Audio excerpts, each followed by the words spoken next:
Cisco Certified Network Associate Day 10. Welcome back everybody, I'm Imran Rafai, your trainer for this entire series.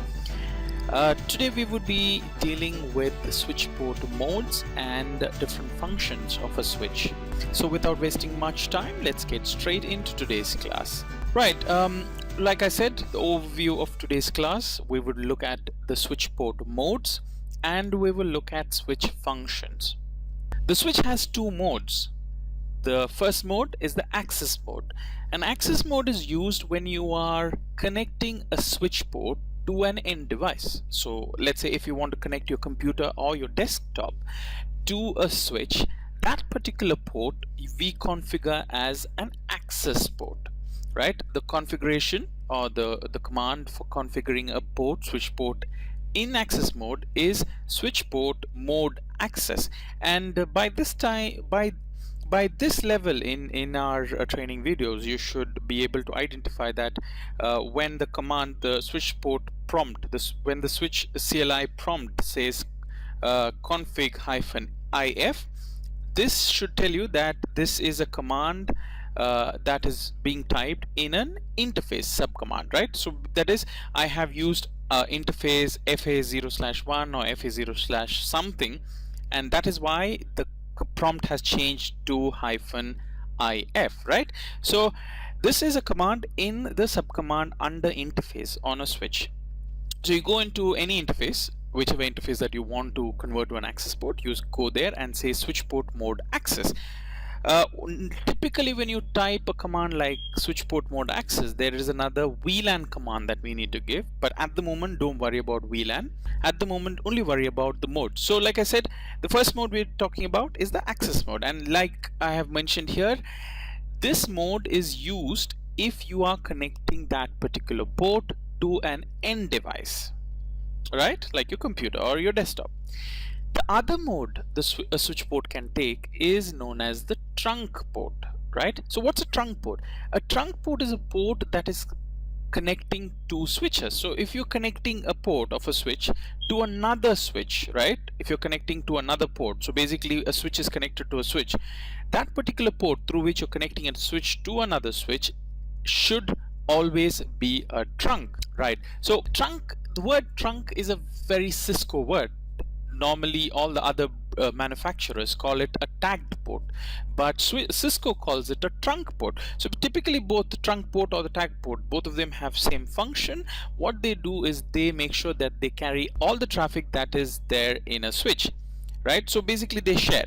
So at the moment we don't know, we haven't spoken much about VLANs, but when we talk about VLAN, we will come back more into trunk and we'll talk different aspects. But at the moment, you know that trunk mode is used when a switch is connected to another switch.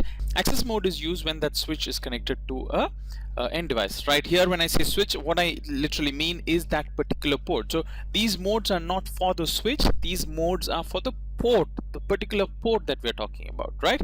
So these are the two modes each switch port can be in.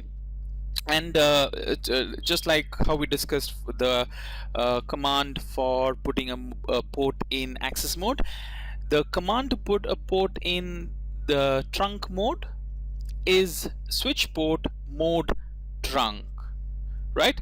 So when we talk about switch port modes, there is another protocol we need to talk about, and that is the dynamic trunking protocol. Now this protocol is a Cisco proprietary protocol. That means to say that you cannot use this protocol with any other switch, right? Any other switch manufactured by any other manufacturer. So only if you're using a Cisco switch, you would be able to use this concept or this protocol called DTP. Of course, I know there are some manufacturers, because Cisco is such a huge company and such a well accepted company in the industry, there are some manufacturers who makes use of the DTP concept of Cisco, right? But since this video series is about Cisco and CCNA, we are going to stick to Cisco, right? So in DTP there are three modes, or rather there are two modes: dynamic desirable mode and dynamic auto. And the third thing that you see here on screen is no negotiate. That is a way to disable DTP. So let's start from the top. when a switch port is in the dynamic desirable mode, what it does is it immediately starts sending out DTP packets, and that means it starts sending DTP packet to negotiate. And what is it negotiating? It's negotiating a trunk. So you should get the hint from the protocol name. It's a dynamic trunking protocol. That means, what does it negotiate? It negotiates a trunk. So the minute another device is connected to that port, and if that port is in dynamic desirable mode, what is it desiring? It is desiring to become a trunk. So it's going to tell the other port, okay, I would like to become a trunk. What do you want to become, right? And if the other side also is in dynamic desirable, boom, immediately both of them become trunk ports, right? But let's assume one side is in dynamic auto, the next command here. So one side is in dynamic auto, the other side is in dynamic desirable. Again, the dynamic desirable switch will send a DTP packet to the dynamic auto switch, and the dynamic auto switch will say, fine, I'm configured for auto. That means I can do whatever you want. So you want to become trunk? Fine, let's become trunk. But if there is a case where both these switches are in dynamic auto, then that's a problem. Both of them auto will do nothing, because dynamic auto is a very flexible state. It just waits for DTP negotiation. It will never initiate a dynamic trunking negotiation. So if you keep both the side as the dynamic auto, then it will not work, right? So if you want to create trunking automatically, then you need to make one side at least, or both sides if you want, as dynamic desirable. Now you might say, okay, this is good, you can create automatic trunking, right? You can create automatic trunking. So if you connect another switch, automatically that negotiates a trunk and the trunk is formed. But come to think of it, keeping your switch port in dynamic auto or dynamic desirable is not very desirable. Why? Because let's assume in our organization we have kept all our switches in dynamic auto or dynamic desirable. Now if there is somebody who wants to hack into our switch, or let's assume one of our employees turns out to be a bad guy and he wants to hack into the system, it's very easy. All he has to do is get another switch, configure that port, whichever port is connecting to our office switch, with dynamic desirable. So immediately it will start negotiating trunk with this, and if it negotiates a trunk, and if this is in dynamic desirable or dynamic auto, they will actually form a trunk. The problem with forming a trunk with a switch is that it will send all the traffic, a copy of all the traffic, to that switch, because it's a switch, right? So this is how trunks work. If two switches are in trunk, or three switches are in trunk, they will share the same data. It is like extending your switch. If your switch has got 8 ports, you connect another 8 port switch and create a trunk between them. It is as if that entire switch is a 16 port switch. That's how it is basically by default. I'm obviously there are ways of pruning traffic, making sure that traffic does not go from one switch to the other, but on a general case, by default, if you connect two switches and form a trunk between them, it is as if those two 8-port switches have become one large 16-port switch, right? So if a hacker gets access to our switch and creates a trunk with his hacking switch, then your company switch is actually sending out all the traffic to his switch, and he can create, like we discussed in our last video, he can use any packet analysis software and literally analyze the entire traffic of our organization. So the ideal situation would be to switch off, or rather non-negotiate, by using this third command there, which says switch port no negotiate. So use that command and disable DTP if you're not using it, right?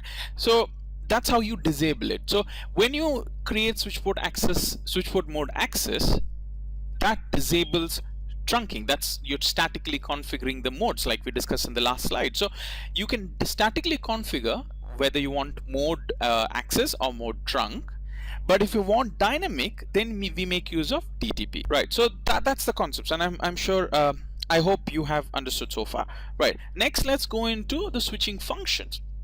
Basically, switch has 3 functions, or we're going to discuss 3 functions today, and that's the address learning function of the switch, forwarding decisions of the switch, and loop avoidances. So let's start with address learning.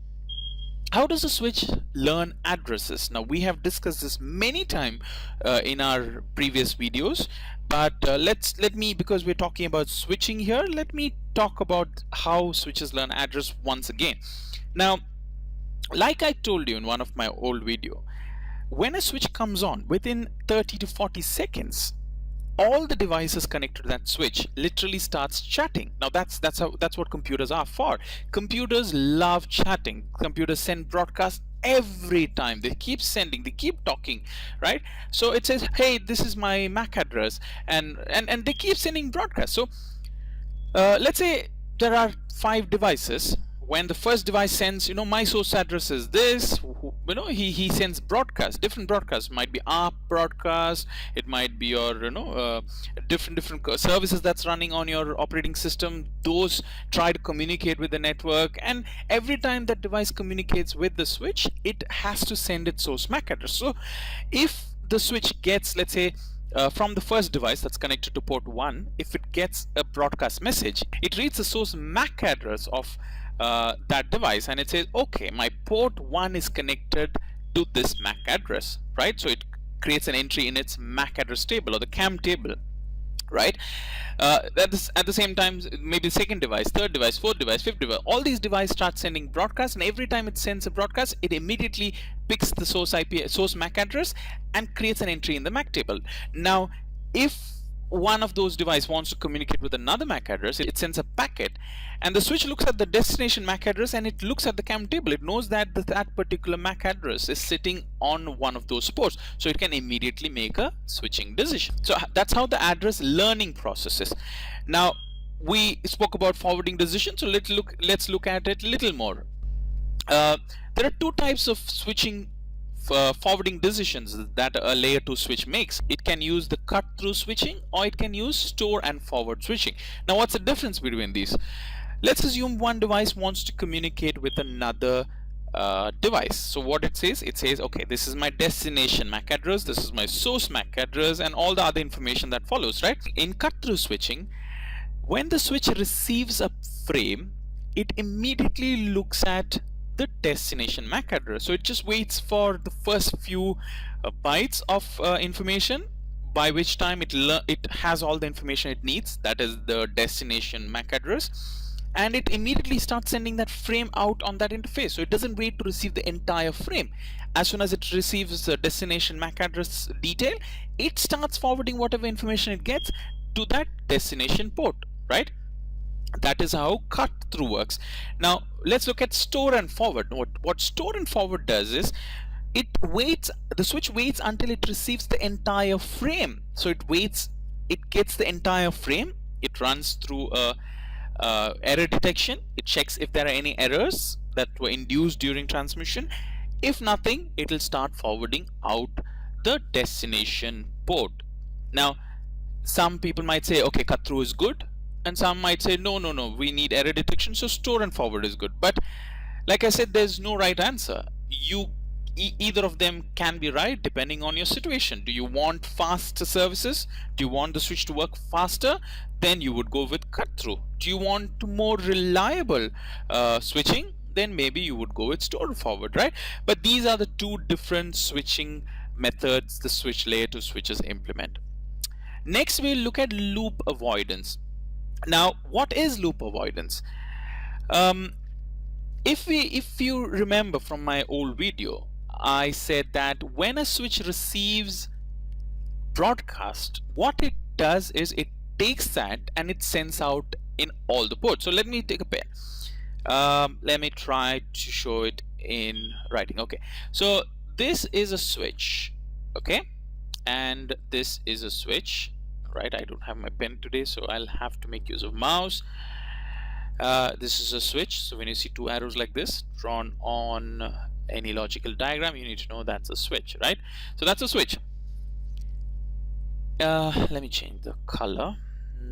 Right, so normally you would connect one switch to another switch, and this becomes what? Yes, it's a trunk. You're good, you're learning very fast. Okay, so you connect 2 switches, using a trunk. So now this is your trunk. But as your network grows, you wouldn't want to just have one wire. You might say, okay, we might have a disconnection sometimes. So instead of doing the whole wiring, maybe these two switches are in two different flows. So instead of keeping one wire and just waiting for that to disconnect or get cut or go faulty, and it's a big headache to rewire, especially if it's in two different flows. So what you normally do is you would keep two wires or three wires, some backup wires, right? So this is like a backup wire. So again, because it's connecting two switches, it's a trunk port. So you would say, of course, we can disconnect this and keep unless this goes faulty, and then when it goes faulty, you can connect these. Of course, you can do that, no problem. But ideally, I'm sure almost all network administrators would want the wires connected. They don't want to have that headache of tracing those cables and plugging it again.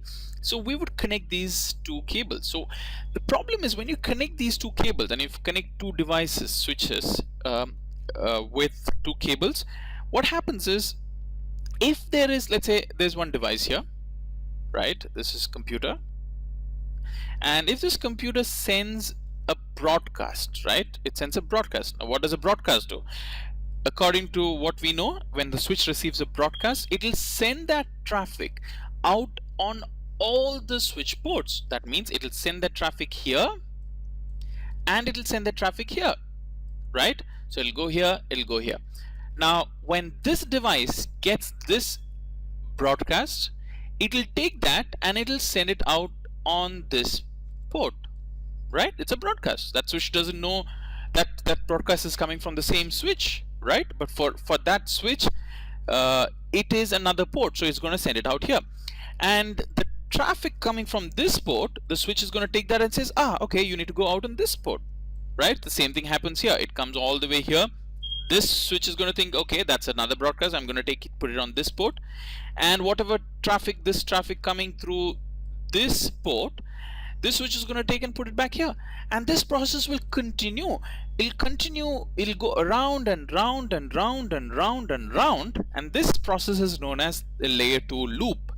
Now it's very difficult to identify a loop. If at all you have a loop in your system, it's very, very difficult to identify, because you wouldn't know. There is no indication saying there is a loop. I mean, the switch wouldn't even know that there is a loop happening, right? Unlike layer 3 traffic, when we reach layer 3, we'll see that layer 3 has many loop prevention mechanism, but a layer 2 traffic does not have any loop prevention, like time to live, right? So we don't have that concept of time to live for loop layer 2 packets.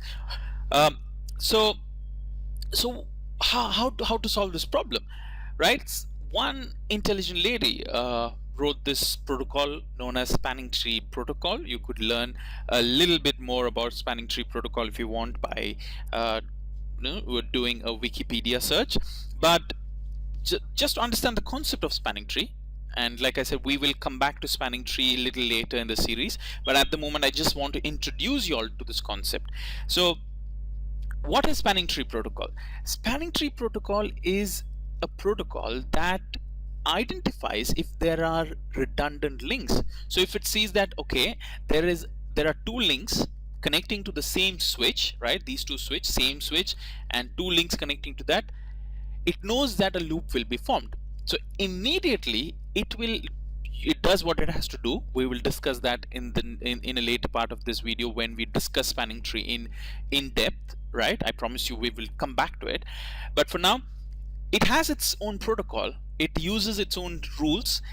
It disconnects, or logically, I mean physically it's still connected, but logically it disconnects one side of that of the second cable. So one pair of port is going to work perfectly, so that's going to be the active link, and then you will have a backup link with one of those ports logically shut, right? So it'll be shut.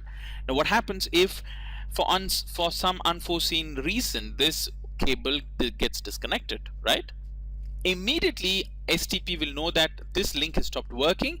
It will enable this port, and this port will start working, and this will become the active link.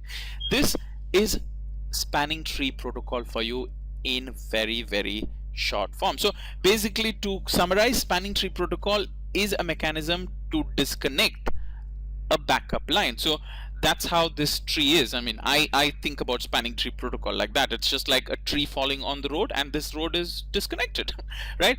So this is spanning tree. We will come back. A lot of topics that we discuss in the early stage of CCNA, we will come back later with much more in depth. So this is what I keep telling my students: don't worry if you don't understand too many things, because it's like building the structure. If you're building a tall building, you don't start building from ground up. You don't paint the walls on the ground floors and then start building. You just build the frame, the structure first, from, let's say, floor 0, from your ground floor till maybe, if it's a 50-story building, you build the frame for 50 stories and then you start putting the walls for that building, right? So most of the things we would be just brushing through now, right? So once we do the brush up, we will come back and construct the walls, right? So at the end of the series, maybe 40 videos or 45 videos or 50 videos, I don't know. I'm just doing, when I think there is a good topic that I need to add, I'll keep adding. So when we finish this entire series, trust me, you will have all the knowledge for your CCNA, and trust me, you will have much more knowledge than what is required for your CCNA.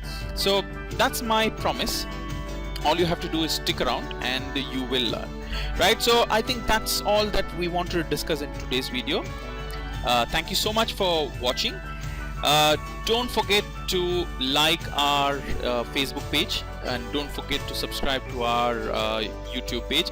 And if you want, like I said, if you go out to our Facebook page, you will see that we need more likes. We need people to share our videos. We need people to like our page, invite your friends.